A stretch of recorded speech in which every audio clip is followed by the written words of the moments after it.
खनि माफिया विरुद्ध रे दृढ़ कार्यानुष्ठान निमंते विजिलेंस को निर्देश देइछन्ति। चोरा खनि कारोबार चेर जेते दूर को लंबी थाउ ना कहीं यार तदंत हो समूले उत्पादन पाई आम सरकार निश्चित चेष्टा करिबो कार्य करिबो। सुंदरगढ़ हेमगिरी तहसील एवं कोईला तहसील कोईला मांगनीज एवं लौह पत्थर बेआईन खनन उत्तोलन चोराचारा ए संपर्क रे गणमाध्यम जरिया रे प्रकाशित होता खबर प्रकट भी होता जार सत्यता जानापी एवं तदंत कार्यानुष्ठान मु निजे विभागीय मंत्री भावे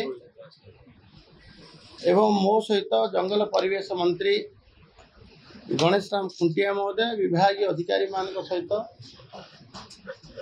तदंत करने सरजमीन तदंत माननीय मुख्यमंत्री निर्देश देइथिले। आमे जाइथिलु हेमगिरी तहसील गोपालपुर रतनसोरा भोगार काचोर अंचल जंगल मध्य बेआईन खनि उत्तोलन होइथिबा पाखापाखि 22 गोटी पीट आमे देखिथिलु जो व्यापक परिमाण रे दीर्घ दिन चोरी होउथिबा अनुमान भी करा जायतिला एवं स्टेट रो टास्क फोर्स टीम डिस्ट्रिक्ट रो मध्य टास्क फोर्स टीम ड्रोन जरिया रे सर्वे करी मध्य तार तदंत करथिले। समस्त रिपोर्ट मध्य हस्तगत होइतिला। से भली भावे कोईडा अंचल सुंदरगढ़ जिलार कोईडा तहसील अंचल 47 पीट मालदा सानबेड़ा पाटबेड़ा सानपुटुली कोलमंग और ऋषि बिणवा एभलिया 5टी जगार मध्य 47 मैंगनीज पीट एवं 3टी होची लौह पत्थर एभली मोट 50टी पीट्रे मध्य बेआईन मैंगनीज लौह पत्थर खनन उत्तोलन एभलिया कारोबार मध्य करा जाउथिबार मध्य देखिबा कि मिलितिला जहाँकि उद्वेगर विषय थिला। खनि खादान आम समस्तंकर संपत्ति सर्वसाधारण संपत्ति को माफिया माने जो भाव लूट करुतिले एवं आमर परिदर्शन काल में जामखानी जंगल मध्य 10,000 टन रु अधिका आमे कोयला गछि थिबार आम नजर को आसला। संपूर्ण रिपोर्ट देवा परे एवं जार आनुमानिक मूल्य आकलन कर कोयला पत्थर कोयलार 2 कोटी 20 लाख ऊर्ध्व हे एवं से भाव मांगानीज आ लौह पत्थर 37 कोटी ऊर्ध्व हेबा आमे आकलन करी अनुमान करी समस्त रिपोर्ट माननीय मुख्यमंत्री को देइथिलु।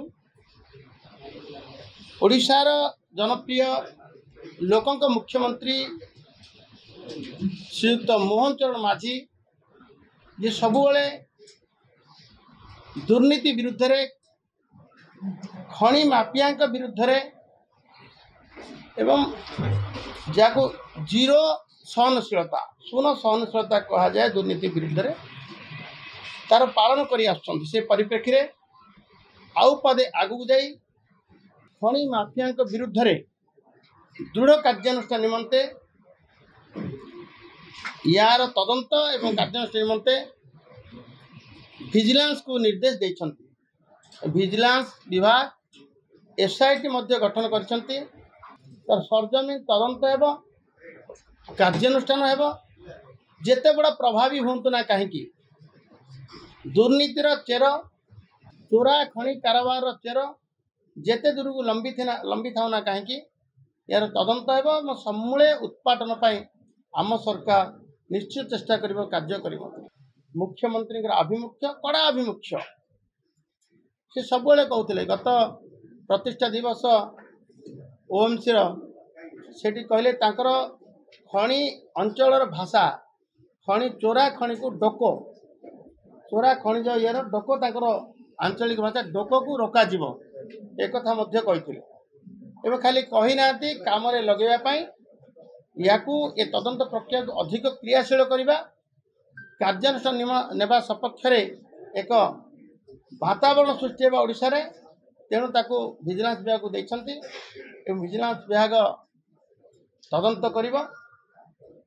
ଇଏ ବେଆଇନ ଖଣି ଉତ୍ତୋଳନ କାରବାର ମାଫିଆମାନ ବିରୁଦ୍ଧରେ ଦୃଢ଼ କାର୍ଯ୍ୟାନୁଷ୍ଠାନ ଇଏ ତଦନ୍ତ ପରିସର ଭିତରକୁ ନିଶ୍ଚିତ ସମସ୍ତେ ଆସିବେ। ଆମର ଅନୁମାନ କାଳରେ ଆମେ ତଦନ୍ତ କାଳରେ ଆମେ ଦେଖିଲୁ ଯେ ଦୀର୍ଘ ଦିନରୁ ଖଣି ଭିତରେ ଜଙ୍ଗଲ ଭିତରେ ଆଉ ବ୍ୟାପକ ଖଣି ଚୋରା ଚାଲାଣ ଇଏ ଆମ ଏ ସମୟର ନୁହଁ ଦୀର୍ଘ ଦିନର। ଏଥିରେ ଏବେ କହିବା ଉଚିତ ହେବ ନାହିଁ ଯେ କେଉଁମାନେ ଏଥିରେ ସଂଶ୍ଳିଷ୍ଟ ଅଛନ୍ତି। ମୁଁ କହି ରଖିଛି ଯେଉଁମାନେ ସଂଶ୍ଳିଷ୍ଟ ଥାଆନ୍ତୁ ନା କାହିଁକି ସେମାନଙ୍କ ବିରୁଦ୍ଧରେ କାର୍ଯ୍ୟାନୁଷ୍ଠାନ।